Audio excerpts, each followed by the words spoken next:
bonne saison de pluie cette année pour l'ensemble du territoire national. Jusqu'à présent, les agriculteurs se frottent les mains. Si les cultures croissent normalement, les pluies font des dégâts collatéraux. C'est le cas des inondations enregistrées à Dori dans le Sahel. Maître Barthélemy Kéré, président de la CENI, rencontre les acteurs de la classe politique. Objectif, faire le point des opérations de l'enrôlement biométrique. Mesdames, Mesdemoiselles et Messieurs, bonsoir. Voici le 20h de la télévision nationale du Burkina Faso. Inondation à Dori, la capitale de la région du Sahel, est depuis le 14 août dernier dans les eaux suite à une pluie diluvienne qui s'est abattue dans la localité. Le bilan fait état de plus de 400 personnes sans abri. Le constat est signé Nyarki Teda. Monsieur Jean-Marie Kabouré est le directeur de cette école, l'école Amadia de Dori, actuellement au cœur de la mare. De l'autre côté de la rive, il tente de rejoindre l'équipe de la RTB pour conter sa mésaventure. C'est dans la nuit du 14 qu'il y a eu une grande pluie. Donc après la pluie, il n'y a pas eu beaucoup de problèmes. Donc les gens étaient dans leur maison. Bon. Après 2 jours après, l'eau ne faisait que s'augmenter. Au fur et à mesure, l'eau faisait qu'augmenter et puis les maisons tombaient. Donc quand les maisons ont commencé à tomber, le quartier, les gens sont venus me voir d'ouvrir les classes pour les habitants. Et je suis venu, j'ai ouvert les classes pour les habitants. Bon, moi-même, je me suis dit, j'étais à côté de l'école, je logais là-bas. Je me suis dit non, l'eau n'allait pas arriver chez moi. Entre-temps, je voyais l'eau qui venait avec la force. Donc j'ai déménagé aussi rejoindre les jeunes qui étaient à l'école. Tout comme lui, ils sont actuellement 76 ménages, selon la direction provinciale de l'action sociale et de la solidarité nationale du Sénat sans abri. Les eaux de la pluie diluvienne de la nuit du 14 au 15 août dernier ont eu raison de leur maison. Ils ont trouvé comme lieu de refuge des écoles pour les uns et chez des voisins pour les autres. Moi personnellement j'ai ma cour ici, mais je ne loge pas ici. Il y a énormément de dégâts. Les maisons sont tombées, il y a beaucoup de déplacés. Et il y a même d'autres personnes qui se trouvent au niveau de l'eau. Il y a l'eau qui nous est envahie. On a entendu d'abord les voisins crier. On s'est levé pour aller au secours. Il y a eu au moins 4 ou 5 maisons qui sont tombées. Et finalement, le matin du 15, toutes les maisons ont commencé à tomber. Une situation bien difficile à gérer dans un contexte de crise alimentaire, mais le Conseil provincial de secours d'urgence et de réhabilitation du Sénat met les bouchées doubles pour venir en aide aux 480 sinistrés issus des 76 ménages. Au total, nous avons 96 hommes et 118 femmes et près de 266 enfants. C'est les personnes qui sont relogées dans les sites officiels. Actuellement, ceux qui sont relogés dans les sites officiels, dans la situation d'urgence, nous avons remis à chaque ménage 100 kg de céréales. Nyarala, un des quartiers du secteur 5, à la rentrée de Dori en provenance de Ouagadougou, est totalement inondé. Les autres sont remplis de tous les côtés, à gauche comme à droite. Si beaucoup d'habitants sentant le danger venir ont vite fait de quitter les lieux, il y a par contre certains qui sont restés, tout en implorant le bon Dieu de diminuer les ventes de ces eaux, avec le secret espoir que l'eau qui s'y trouve, depuis maintenant 2 semaines, va se retirer. Mais cette prière pourrait être difficile à accomplir, puisque c'est sous une pluie battante que nous avons quitté Dori. Voilà, Inch'Allah, Nyarki Teda, restons dans la région pour dire que le niveau d'exécution de la construction de l'hôtel administratif de la région du Sahel est à plus de 90%. C'est ce qui ressort de la visite effectuée par le ministre de l'Habitat et de l'Urbanisme le 28 août dernier sur le site de Dori. Le reportage est signé Yacouba Goro. Plus de 700 millions de francs CFA, c'est le montant alloué pour la réalisation de l'hôtel administratif de la région du Sahel. En se déportant sur les sites, le ministre en charge de l'habitat et de l'urbanisme tient à se rassurer de l'état d'exécution des travaux de construction de ce bâtiment. Celui qu'on vient de visiter tout à l'heure est un bâtiment achevé à 99%. Donc, sur le plan contractuel par rapport suite à la dernière réunion que nous avions tenue avec les entreprises, se sont engagés donc à livrer les bâtiments le 31 août au plus tard. Je constate qu'eux, ils ont fini les pré-réceptions et ils sont en train de lever les réserves donc, pour la réception provisoire. Donc je voudrais d'abord les féliciter pour avoir respecté ce délai. C'est un bâtiment architectural de type sahélien avec ici ces grilles qui permettent d'atténuer la chaleur et les rayons du soleil. Tant que ce n'est pas réceptionné, on ne peut pas dire que c'est fini à 100%. C'est pour cela, sinon on n'a pas grand chose à faire. C'est juste les dernières retouches. on s'est chargé de suivre aussi bien sûr rigoureusement l'entreprise pour arriver en fait à un résultat satisfaisant. Ce joyau architectural R+2, comprenant plus d'une quarantaine de bureaux avec des salles de réunion, d'archives et des toilettes, est destiné à abriter environ 6 directions régionales. Je suis l'un des gouverneurs les plus heureux parce que vous constatez que le bâtiment est achevé à 99%, c'est-à-dire c'est terminé. Alors que nos préoccupations majeures, c'était les conditions de travail des directions régionales. Tout à l'heure, il y a 6 directions régionales qui pourront être logées ici. Et du coup, ça va améliorer les conditions de travail des employés. Et ça va aussi améliorer la qualité du travail et au profit des usagers. Ces futurs locaux vont ainsi offrir à l'État burkinabé des possibilités d'économiser dans la consommation d'eau, d'électricité, de téléphone et des frais d'entretien dans cette région. Ils vont aussi contribuer à rapprocher davantage l'administration des administrés qui y trouveront sur place tous les services dont ils ont besoin. La réalisation de l'hôtel administratif du Sahel entre dans le cadre d'un vaste programme de construction de bâtiments administratifs entrepris par l'État dans les 13 régions du Burkina Faso. Le président de la Commission électorale nationale indépendante CENI, Maître Barthélemy Kéré, a rencontré ce matin à Ouagadougou les acteurs de la classe politique. Il s'est agi pour lui de faire le point des opérations de l'enrôlement biométrique et d'aborder les orientations en vue de la phase suivante, notamment la gestion des candidatures aux prochaines élections couplées. Reportage de Maïmouna Traoré. Selon les chiffres livrés par le président de la Commission électorale nationale indépendante, environ 4 400 000 électeurs se sont inscrits sur la liste électorale sur un potentiel global de 8 millions, soit un taux moyen de plus de 55%. Un taux jugé faible par certains acteurs de la scène politique nationale. Ils demandent de ce fait une prorogation de l'enrôlement biométrique. Au lieu de conduire immédiatement l'enrôlement dans les mêmes conditions, c'est-à-dire maintenant, laissons la saison des pluies se terminer.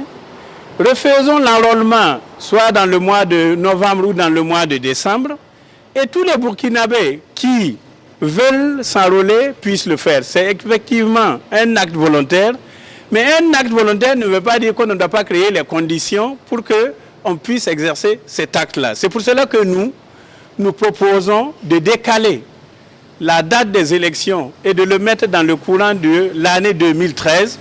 Et il n'y a pas d'urgence au Burkina Faso d'organiser des élections parce que notre pays n'est pas dans une situation de crise. Sur la question, la position de la CENI est sans équivoque. Elle ne dispose pas suffisamment de moyens techniques, matériels et financiers pour reprendre l'enrôlement des électeurs sur toute l'étendue du territoire comme il se doit. Dans le contexte de l'environnement juridique que nous avons pour les élections jusqu'au 2 décembre, ce n'est pas possible, ce ne sera pas possible. La CENI est attaché au respect de ses engagements et notre engagement c'est de tenir le scrutin de 2 décembre. Si nous devons reprendre intégralement l'enrôlement biométrique, ça voudrait dire qu'il faut qu'on reconsidère l'ensemble des kits, l'ensemble des groupes électrogènes, y compris donc toutes les questions d'amortissement. Il faut donc régler toutes ces questions-là et reprendre en fait à zéro, savoir de quoi nous disposons et de combien de temps donc nous pouvons disposer pour faire ça. Dans cette dynamique, Maître Barthélemy Kéré a indiqué que la réception des dossiers de candidature est prévue du 10 au 23 septembre prochain. Ces représentants de partis et formations politiques ont reçu des guides pratiques pour la réception et la validation des candidatures et des formulaires de candidature. Cette rencontre a été une occasion pour eux d'exposer leurs inquiétudes sur les cas de tentatives de fraude constatées dans certaines localités lors de l'enrôlement et les pièces à fournir pour les dossiers de candidature. Ils ont aussi fait des suggestions pour le bon déroulement des élections couplées municipales et législatives. Éducation à présent, le préscolaire contribue à financer les dépenses liées à la scolarité des enfants. Il est une solution idéale pour une rentrée scolaire réussie et sans souci. Dans la plupart des banques, ce préscolaire contracté par bon nombre de parents d'élèves est remboursable en 10 mensualités. Comment est-il géré par ces derniers et quelle est sa destination finale? Les réponses dans ce reportage signé Yolande Lompo. Dès la fermeture des classes en juillet, ils sont nombreux les parents d'élèves qui commencent à préparer la prochaine rentrée scolaire. Et tout comme les établissements financiers, Certaines banques de la place accordent des prêts scolaires à ceux d'entre eux qui le désirent en vue de leur permettre de franchir la passerelle en toute quiétude. Chaque année, à partir du 1er juillet, Coris Bank lance une opération pour soutenir les parents d'élèves. Voilà, donc ce prêt s'étale du 1er juillet au 31 octobre de chaque année. Nous avons démarré cette opération le 1er juillet et ce premier mois s'est soldé par 4517 personnes que nous avons accompagnées pour un montant d'environ 1,80 milliard. Mais une fois ce processus enclenché, à quoi ces parents destinent-ils ces fonds perçus? Avant de prendre le prêt scolaire, je fais d'abord mes calculs. Parce que j'ai des enfants dans divers établissements et je fais la répartition entre ces enfants-là. Quand nous prenons le prêt scolaire, la totalité est utilisée pour payer la scolarité des enfants.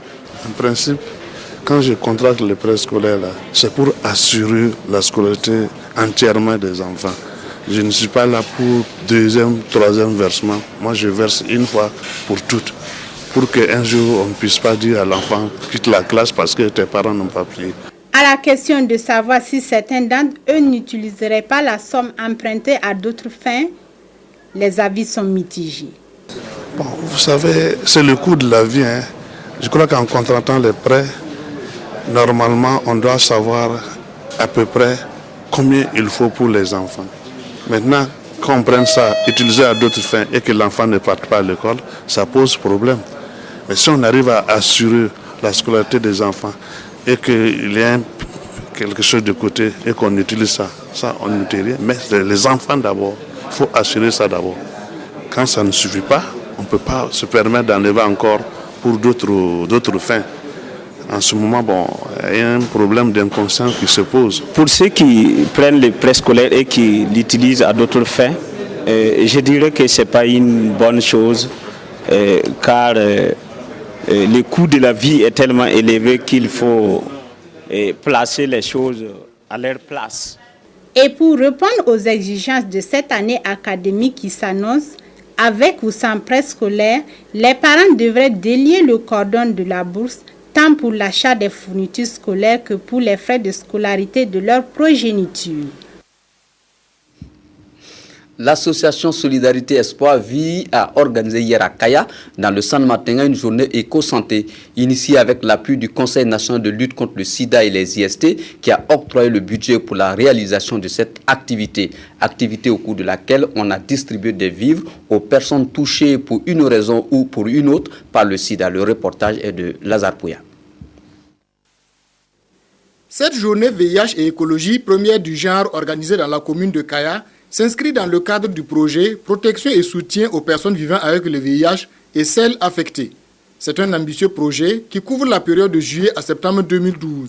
Initié par l'association Solidarité Espoir Vie à Sèvres, cette journée VIH et écologie est une innovation dans la lutte contre le VIH en mettant en œuvre les vertus thérapeutiques du Moringa oleifera ou Arzantiga amori. VIH et écologie, parce que par ce soutien que le Conseil national de lutte contre le sida nous a accordé, nous trouvons que vraiment ça a été un appui très important pour nous car les partenaires sont en train de partir et cet appui de l'État nous interpelle tous à apporter notre pierre pour le soutien des personnes infectées afin de minimiser la stigmatisation et la discrimination. D'où cette séance de plantation de 300 pieds de Moringa oleifera au siège de l'association.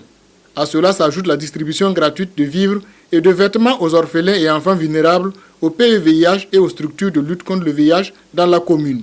Des sacs de maïs, des sacs de riz, des sacs de farine de maïs, des cartons d'huile, du savon, un sac de friperie, des condoms et des compléments nutritifs ont constitué l'essentiel du don estimé à 5 millions de francs CFA. Cet appui-là vient donner un sourire et appuyer vraiment ces malades qui en voulaient mais ne savaient pas à quelle porte taper. Cette journée dédiée à l'éco-santé a été fortement appréciée par les bénéficiaires. En tout cas, on est contents. Nous, les personnes VIH qui vivent avec le VIH, on est contents de ces dons-là. Les participants à cette journée ont eu droit à une communication portant sur stigmatisation, discrimination et droits des PVIH, animée par Adama Ouedraogo, psychologue chargé du suivi et évaluation du RAJS. Solidarité toujours, Madame Myriam Ouedraogo, épouse du ministre des Transports, des Postes et de l'économie numérique, a remis un lot de matériel médical aux accoucheuses villageoises de la commune de Waïgouya le jeudi 26 juillet 2012. Objectif, renforcer leur capacité dans leurs tâches quotidiennes. Le reportage de Nathalie Sawadgo. 37 vélos, 37 lampes torches, 37 imperméables, des piles, c'est le geste fait au profit des accoucheuses villageoises de la commune urbaine de Waïgouya. C'est un geste symbolique et à mon sens marque la reconnaissance que j'ai pour le travail qu'elles abattent sur le terrain, parce que vous savez qu'au jour d'aujourd'hui, la préservation de la femme et de l'enfant constitue vraiment un chantier majeur au niveau de notre pays. C'est dit que cette année, même le 8 mars, qui nous souvenez avec comme thème de donner la vie sans péril. C'est dit que cette aide-là rentre en droite ligne des préoccupations des gouvernants. Je voudrais seulement donner ma petite contribution pour les femmes, pour les aider, pour les encourager dans le fond des services qu'elles apportent à travers nos campagnes ouvertes nos villes. Le don a été bien apprécié par les bénéficiaires et la donatrice a pris l'engagement de les accompagner chaque fois que le besoin se fera sentir. Voilà, c'était un reportage de Nathalie Sawadgo avec la voix de Abdul Rasmane Kabore. C'est l'atelier de lancement du programme pour l'énergie de cuisson économique en Afrique de l'Ouest. ProCAO s'est déroulé ce mardi à Waïgouya, initié par le projet Foyer amélioré au Burkina Faso de la coopération allemande GTZ. Ce programme couvre 4 pays de l'Afrique de l'Ouest. Le reportage de Kadisano. Le projet Foyers améliorés au Burkina Faso, FAFASO, a été créé en 2005 par la coopération allemande GIZ. Il a pour objectif de vulgariser les foyers améliorés dans les ménages urbains et ruraux en vue de lutter contre la déforestation. Depuis décembre 2011, FAFASO a été cofinancé par l'Union européenne à travers le programme pour l'énergie de cuisson économique en Afrique de l'Ouest, ProCAO. Ce projet intervient dans 3 régions du Burkina, à savoir le Nord, le Centre-Nord et le Sahel. Il vise à équiper 200 000 personnes en foyers améliorés.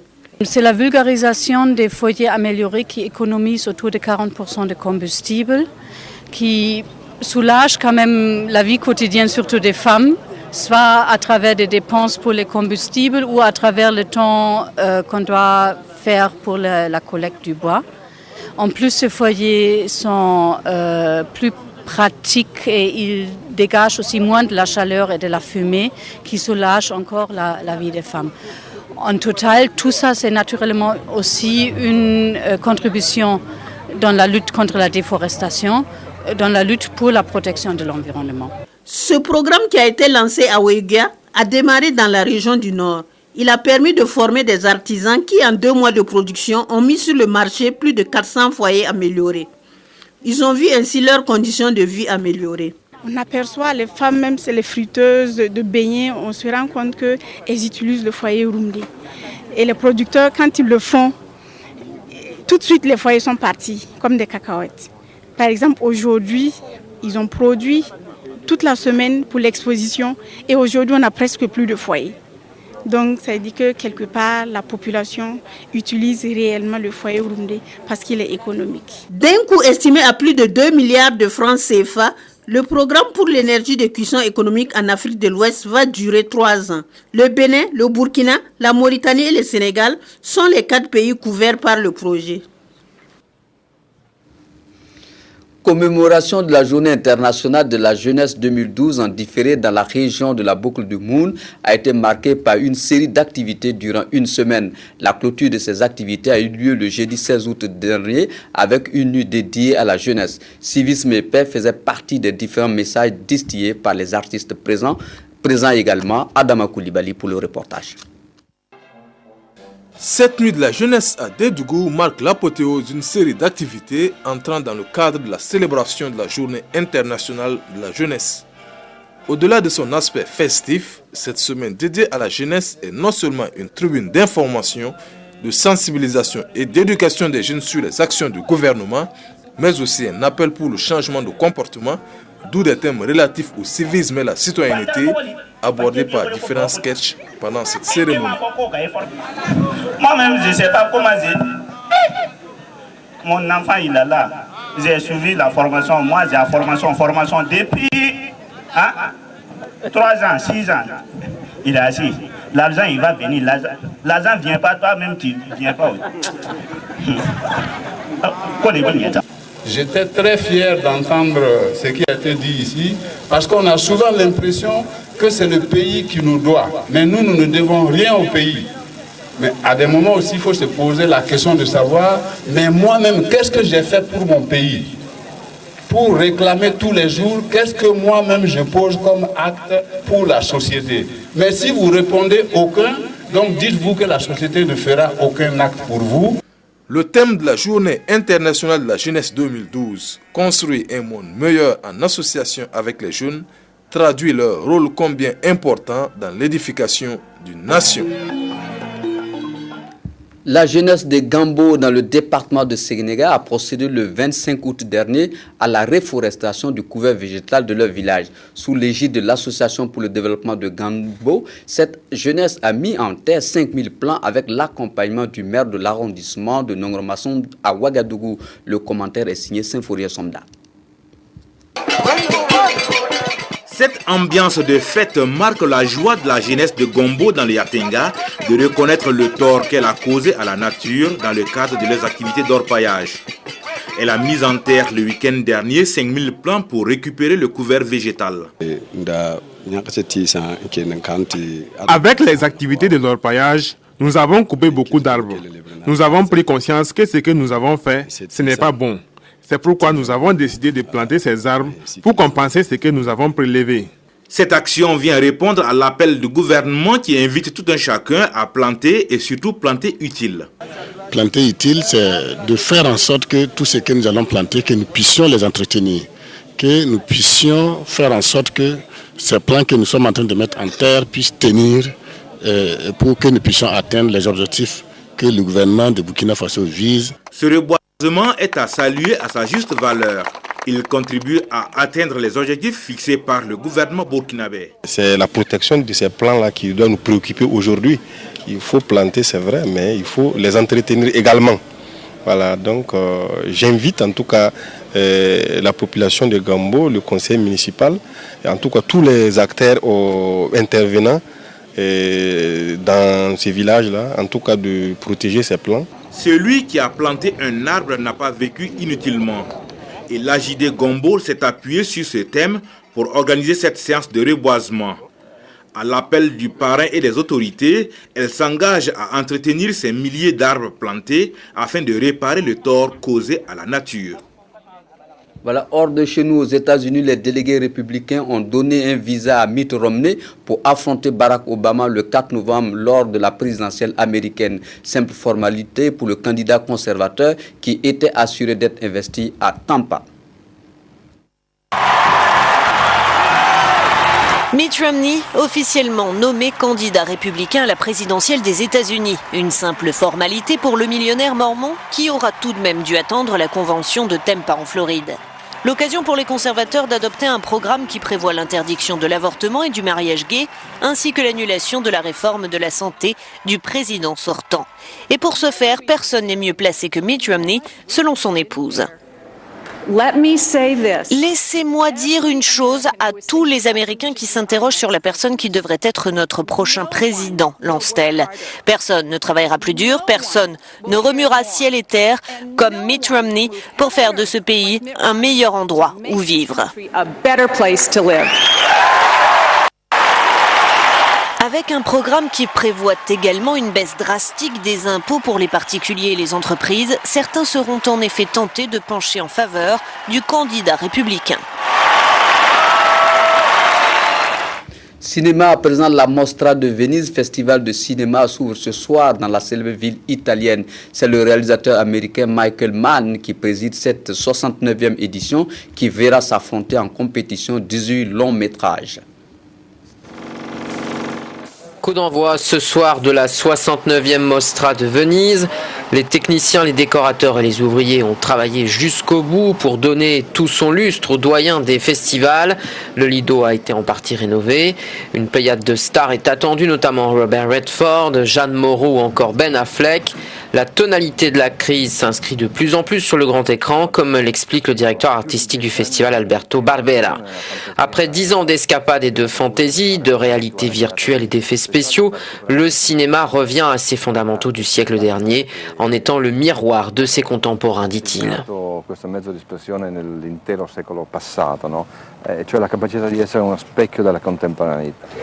Cette année, 18 films sont en lice pour le prestigieux Lion d'Or. Le jury sera présidé par le réalisateur américain Michael Mann. A noté aussi la présence du réalisateur et producteur de Hong Kong Peter Chan. La Mostra fermera ses portes le 8 septembre. Voilà, c'est la fin de ce journal. Merci de l'avoir suivi. Aboubacar Sagnon vous retrouve à 22h15 pour les dernières actualités. Moi, je vous souhaite une bonne nuit. Je serai très heureux de vous retrouver demain à 20h pour d'autres informations.